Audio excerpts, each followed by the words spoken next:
आज जीवन ज्योति को पुणी थे घर को फेर आनिबे। आउ पवन यह देखी कहिबे कि ये पुणी कौ नुआ नाटक भाई, तमे तो भाउज को घर बाहर कर देथिलो ना। तापरे जीवन कहिबे यह नाटक नुहे पवन, यह होउची प्रेम।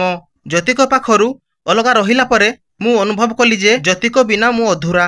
पुणी ज्योति कहिबे ये ठीक कहते पवन बाबू। आउ शेष जीवन कहिबे तमे मते क्षमा कर दियो ज्योति।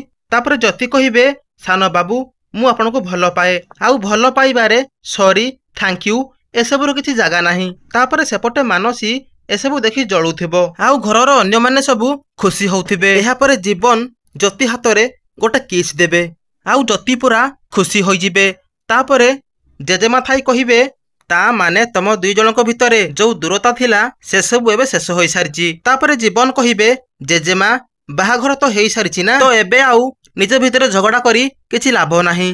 ता छडा बुद्धिमान रो काम हबो मु मो निज पई आउ मो परिवार रो खुशी पई आम संपर्क को दृढ़ करने को चेष्टा करी। मु ठीक कहली ना ज्योति? सेठू ज्योति कहिबे एकदम ठीक कहल। आउ एसबू देखी मानसी पूरा रागिकी निया होई जिवो। तो दर्शक बंधु मानसी आउ पवन को मिसाइबा पई ज्योति आउ जीवन नाटक करछंती कि आमको कमेंट करंतु।